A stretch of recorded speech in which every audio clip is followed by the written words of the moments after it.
இந்த அமாவாசைன்றது வந்து பார்த்தோன்னா ஒரு உக்கிரமான ஒரு பூஜை. இந்த அமாவாசையில வந்து பார்த்தோன்னா நம்ம நிறைய பிரச்சனைகளை தீர்க்கக்கூடிய நாட்கள் இது வந்து பார்த்தோன்னா. இதுக்கு முன்ன வந்து பார்த்தோன்னா நம்ம ஆரம்பிச்ச பூஜை வந்து பார்த்தோன்னா ஃபர்ஸ்ட் ஒரு சின்ன ஒரு கொட்டாயை போட்டு சிம்பிளாக பண்ணியிருந்தோம். அடுத்து வந்து பார்த்தோன்னா ஒரு மழை வந்துச்சு. அந்த மழை வந்ததுனால அன்னைக்கு நைட் ஃபுல்லாக எல்லாம் நனைஞ்சிட்டோம். சரி மழையில நனைஞ்சிட்டுமேன்ட்டு ஒரு மனம் ஃபீல் ஆகி உடனே எப்படியாவது இதை நம்ம செட்டு போடணுன்ட்டு கஷ்டப்பட்டு உடனே நான் செட்டு போட்டேன். அந்த செட்டை போட்டு ஓரளவுக்கு நம்ம அதில் கொஞ்சம் கொஞ்சமாக இன்னைக்கு வந்து பார்த்தோன்னா இந்த செட்டு கூட பத்தாது, அந்த லெவலுக்கு இன்னைக்கு கூட்டம் அதிகமாயிடுச்சு. ஏன்னா மக்கள் வந்து நாளுக்கு அதிகமாக வந்து கூட்டம் வர ஆரம்பிச்சாங்க. காரணம் என்னன்னா, நம்ம இந்த ரத்த கணபதியை வந்து பார்த்தீங்கன்னா உச்சிஷ்ட கணபதியில நன்மைன்ற ஒரு ஸ்தானம் ஒன்று இருக்கு. நம்ம நினைச்ச காரியங்கள் ஒவ்வொன்றும் நமக்கு வெற்றி உண்டாகின்ற ஒரு நம்பிக்கை வந்து எல்லாரும் மனசுலையும் வந்துருச்சு. அதே மாதிரி கணபதியும் வந்து 64 கணபதி நிறைய பிரச்சனைகள் அங்கே இருக்கிற மக்களுக்கு இன்னும் வந்து வேண்டி போனவங்களுக்கு எல்லாம் நிறைவேற்றிடுறாங்க. அதே மாதிரி காளியும் நிறைய அற்புதங்களை வந்து காமிச்சிருக்கிறாங்க, உச்சிஷ்ட காளி. அந்த மாதிரி நிறைய விஷயங்கள்லாம் உடனுக்குடனே நடக்கக்கூடிய போது வரும்போது மக்கள் இன்னும் அதிகரித்து போயினே இருக்கிறாங்க. நானும் ஒவ்வொரு விஷயமும் மாற்றி கொண்டுனே தான் இருக்கிறேன். ஏன்னா 15 நாளைக்கு ஒரு முறை நான் மாற்றினே இருப்பேன். 5 நாளைக்கு ஒரு முறை இடம் மாறுதில்ல, சேஞ்சு பண்ணினே இருக்கிறல்ல.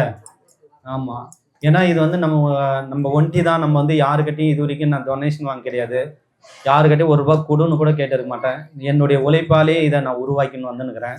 அந்த மாதிரி இது வைங்க ஒரு கொஞ்ச நேரம் பேசி நிற்கும்போது வராதுங்க. உழைப்பில் வந்து இது ஒன்றும் படிப்படியாக உயர்த்தி நம்ம எப்படியாவது இந்த இடத்துல 64 கணபதி நம்ம இந்த இடத்துல ப்ரொடியூஸ் பண்ணிட்டு இந்த மகாகாளி உச்சிஷ்ட காளி இந்த உலகத்துக்கே வந்து பார்த்தோன்னா அந்த அம்மா தான். இந்த அம்மாவும் அந்த உச்சிஷ்ட பைரவர் இந்த மாதிரி இதெல்லாம் உருவாக்கிட்டோம்னா நாளடைவில் நம்ம வந்து இப்போ எல்லா இடத்துலையும் நீங்கள் கோயிலுக்கு போங்க, அங்கே போய் காத்துன்னு உக்காந்து இருக்கணும். ஒரு தரிசனம் கிடைக்கிறத கூட பார்த்தோன்னா ₹100 ₹50 டிக்கெட் கொடுத்து அதில் வேற தள்ளி விடும் மோதி விடுவாங்க. அந்த மாதிரி இருக்கும். இங்கே வந்து பார்த்தோன்னா அதை விட அப்போனா உனக்கு உடனுக்குடனே இங்கே தீர்வு கிடைக்கும். அப்படி இருக்கிற இடத்துல உனக்கு ஃப்ரீயாக இந்த கேட்டு கூட போடாமல் அம்மா பக்கத்துலேயே நீங்கள் தைரியமாக போகலாம். எல்லாரும் ஒருத்தருக்கு ஒருத்தர் ஒற்றுமை இருக்கக்கூடிய விஷயம் அந்த லெவலுக்கு இந்த இடத்துல உருவாக்கிட்டு இருக்கிறோம். அது இல்லாமல் நீங்கள் வேணும்னா அடுத்த நிமிஷமே உங்கள் பிரச்சனை தீர்க்கக்கூடிய விஷயத்த நம்ம கொண்டு வந்துட்டோம். அதனால இந்த இடத்துல அவ்வளோ ஒரு விஷயம் நமக்கு இருக்கு. இந்த 64 கணபதி நம்ம கூட சீக்கிரம் விரைவில் இதை நம்ம ஆரம்பிக்க போகிறோம். இந்த 64 கணபதி வந்து பார்த்தோன்னா ஒவ்வொன்றும் ஒவ்வொரு மாதிரி இருக்கும். இந்த 64 கணபதி ஒவ்வொரு கணபதியும் ஒவ்வொரு வித்தியாசமா இருக்கும். ஒவ்வொரு கணபதிக்கு ஒவ்வொரு சக்தி இருக்கும். இந்த 64 கணபதியை நம்ம வைக்கும் போது 64 கலையும் 64 சக்தி இந்த உலகத்துல வந்து 64 கலை அப்படியே படிப்படியா டபுளா சொல்லுவாங்க. அந்த 64 கலைக்கு உண்டான அந்த சக்தி இங்க முழுமையை கொண்டு வந்துட்டேன்.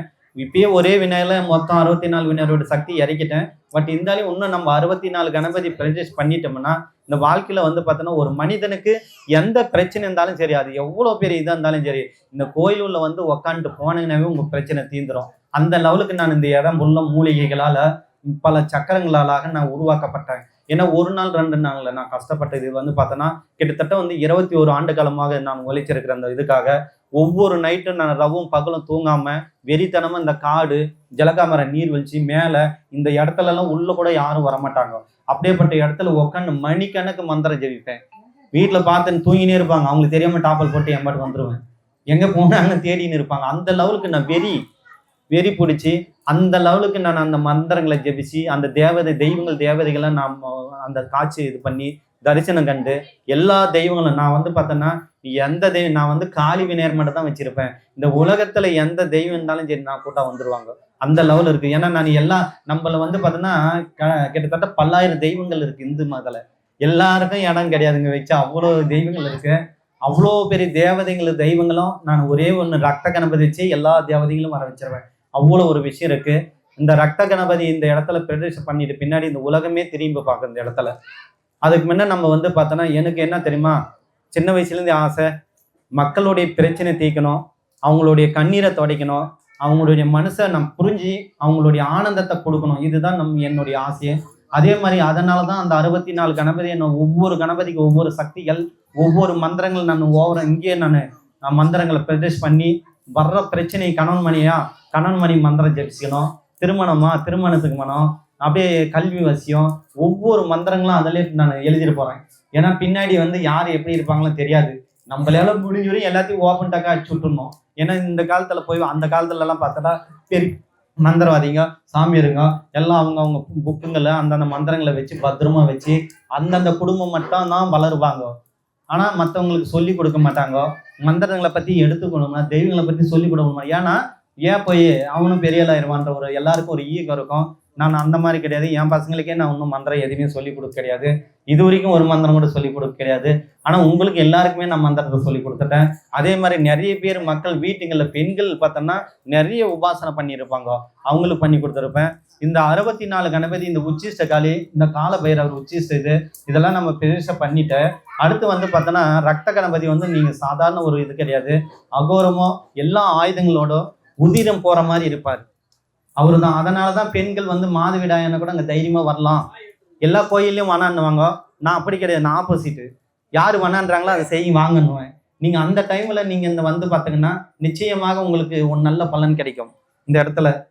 ஏன்னா இது ரத்த கணபதின்றது ஒரு அவதாரம். இது வந்து பார்த்தோன்னா அது உதிரத்திலேயே உகந்ததுதான். அதனால அது வந்து ஏன் போய் நம்ம நினைக்கிறோம். இப்ப நம்ம உடம்புல இருக்குது. இப்போ வந்து நம்ம உன்னை தீட்டுன்னு நினைக்க முடியுமா? அது வெளியே வந்துட்டு பின்னாடி மட்டும் ஐயோ தீட்டு அசுத்தம் ஐயோ இதுன்ட்டு நம்ம என்ன பண்ண தட்டு தனியும் கிளாஸ் தனியும் பாய் தனியும் இதெல்லாம் ரொம்ப கொடுமையான ஒரு விஷயம். தயவுசெய்து சொல்றேன், அந்த மாதிரிலாம் பண்ணாதுங்க. வாழ்க்கையில் அது வந்து இயற்கை அது ஒரு புனிதமான நம்ம உடம்புல இருக்கிற அந்த கழிவு வெளியே வருது. இது ஒரு பெரிய விஷயம் இல்லை. நம்ம எச்ச துப்புறோம், ஒரு கழிவு சாதாரண துப்பிட்டு வரலாம். அந்த மாதிரி இது ஒரு விஷயம். இது நல்லது செய்யுது, உங்களுக்கு கெட்டது செய்யலாமா? உங்க உடம்புல இருந்தால் அது என்ன ஆகும்? அது அப்படியே நோய்கள் உற்பத்தி பண்ணி உங்களுக்கு உடம்புல ஏகப்பட்ட பிரச்சனை வரும். அப்போ உங்களுக்கு உள்ளக்கிற இதெல்லாம் வெளியே வந்து உங்களுடைய நோய்களை குணப்படுத்தக்கூடிய விஷயம், உங்க உடம்பு ஆரோக்கியத்தானம் வைக்கக்கூடிய விஷயம். இதுக்கு அந்த மாதவிடாய்க்கு அவ்வளோ விஷயம் இருக்கு. சொல்ல போனா அதை வச்சு நீங்க கும்பிடலாம். நிஜமாமா நீ காமிக்கான்னு ஒரு கோயில் இருக்கு பாருங்க. அதுல எதை நீங்க வழிபடுறாங்க தெரியுமா? அந்த யோனியில இருக்கிற அந்த பிளட்டை தான் எடுத்துட்டு வந்து வச்சு கும்பிடுவாங்க. அந்த லெவலுக்கு சக்தி. இனிமேல் நீங்க என்ன பண்ண பாருங்க, இதுதான் ஒரு சக்தி. உங்களுடைய உடம்புல இருக்கிற நோயை குணப்படுத்துறது இல்லை, அதுவும் ஒரு கடவுள் மாதிரி தான். அப்போ அதை நம்ம என்ன பண்ணணும், அதுவும் ஒரு நல்ல காரியம்னு நினைச்சு இது பண்ணணும். இது நிறைய பேர் தெரியறதில்ல. இது ஒரு தப்பான ஒரு விஷயம் சொல்லி ஐயோ கோயிலுக்கு போகக்கூடாது, அங்க போகக்கூடாது, இங்க போகக்கூடாது. எந்த தெய்வமாவது வந்து உனக்கு நேராக சொல்லிச்சா? சொல்லுங்க பார்க்கலாம். சொல்லவே கிடையாது. அது சொன்னா சொல்லு போறாங்க. நம்ம ஆலயத்துல நான் சொல்றதுதான். இந்த ஆலயத்துல அதை பத்தி கவலைப்படாது. அது உடம்புல இருக்கிற ஒரு இது, அது ஒரு இயற்கையான ஒரு விஷயம். நம்ம அதை பத்தி கவலைப்படாம நம்ம இந்த உடம்புல இருக்கிறத சந்தோஷமா ஏத்துங்க. ஏன்னா அதுதான் ஒரு மனிதனுடைய, ஒரு பெண்ணுக்கு உடம்புல இருக்கிற அத்தனை பிரச்சனையும் சரி பண்றது அது ஒண்ணுதான். நம்ம உடம்புல இருக்கிற கழிவுகள்லாம் வெளியே வந்தாதான் நீங்க நல்லா இருப்போங்க. அப்போ அது வந்து நமக்கு நல்லது செய்யுது.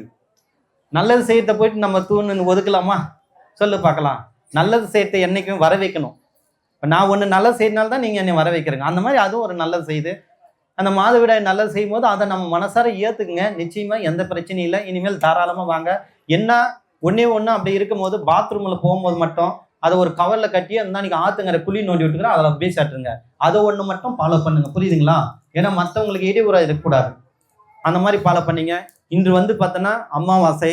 இந்த அமாவாசை நாளில் வந்து பார்த்தோன்னா கிட்டத்தட்ட நம்ம வந்து அமாவாசை பூஜை பௌர்ணமி பூஜை ஆரம்பித்து இப்போ சமீப காலமும் தான் நம்ம பண்ணின்னு இருக்கிறோம். ஒவ்வொரு 15 நாளும் வளர்ச்சிக்கு உண்டான விஷயம் இருக்குது. மக்கள் வளர்ச்சி அதிகமாக இருக்குது. இடம் கொஞ்சம் வளர்ச்சி இருக்குது. மக்களுடைய முகம் சந்தோஷமாக இருக்குது. இன்னும் போக போக நம்ம இந்த மாதிரி இன்னும் 3 செட்டு டெவலப் பண்ணணும்னு நினைக்கிறேன். அந்த லெவலுக்கு நம்ம அடுத்த கட்டம் உருவாகி போயின்னு இருக்குது. அதே மாதிரி இன்னும் ஒரு விஷயம்னா, ஒரு மனிதனுக்கு வாழ்க்கையில் வந்து வெற்றி தோல்வி இந்த 2 விஷயம்தான் இருக்குது. வெற்றின்னும் போது நம்ம தோல்வின்னும் போது, வெற்றின்னும் போது நம்ம சந்தோஷப்படுறோம், தோல்வின்னும் போது நம்ம என்ன அப்படியே கவுந்துடுறோம். ஏன்னா தோல்வியை வந்து நம்ம ஏற்றுக்கூடிய தன்மை யாருக்கும் கிடையாது இந்த உலகத்துல. ஏன் நீங்க தோல்வியை ஏற்றுக்க மாட்டேன்றீங்க? இப்போ நான் என்ன பண்ணேன்னா, ஆரம்பத்துல நான் நிறைய பூஜைகள்லாம் பண்ணும்போது நான் கொடுக்கறது தோல்வி ஆகும். ஆனா நான் அப்போ தோல்வின்னு நினைச்சு அதை விட்டுட்டு இருந்தா இந்த லெவலுக்கு வந்துக்க முடியுமா? அப்போ ஒரு தோல்வி இருக்குன்னா அடுத்து ஒரு வெற்றி இருக்கு, அடுத்து ஒரு வெற்றி இருக்குன்ற ஒரு கான்செப்ட் நம்ம கொண்டு வாங்க பாருங்க. அப்ப நிச்சயமாக உங்களுக்கு வாழ்க்கையில தோல்வி இருக்காது. அதனால ஒரு மனிதனுக்கு தோல்வின்றது இருக்கும். அந்த தோல்வியை நம்ம திரும்பி வெற்றிக்கு உண்டான பாதையை கொண்டு போங்க. நம்ம ஐயோ நம்ம தோல்வி ஆயிடுச்சு, ஐயோ நமக்கு இது நடக்கலையே, ஐயோ இது ஆயிடுச்சுன்ட்டு நம்ம போயிட்டு மனம் உடைஞ்சு போய் வீட்டில் உட்காரது தான் நமக்கு, அதுதான் மனம் பிரச்சனை உருவாக்குறது. வாழ்க்கையில அதுதான் நமக்கு கஷ்டத்தை கொடுக்கறது, நிம்மதி இழக்க வைக்கிறது அதுதான். அதனால இனிமேல் வாழ்க்கையில எவ்வளவு பெரிய விஷயம் இருந்தாலையும் ஒரு தோல்வியானா அட விட்றா, தோல்வி தானே தூக்கி பேசாட்டு அதை பார்த்துக்கலாம், அடுத்து ஜெயிச்சிக்கலாம், அவ்வளவுதான். இந்த மாதிரி வாழ்க்கையில ஒவ்வொரு விஷயமும் நம்ம நினைச்சா கண்டிப்பாக வெற்றி வெற்றி வெற்றி வெற்றி.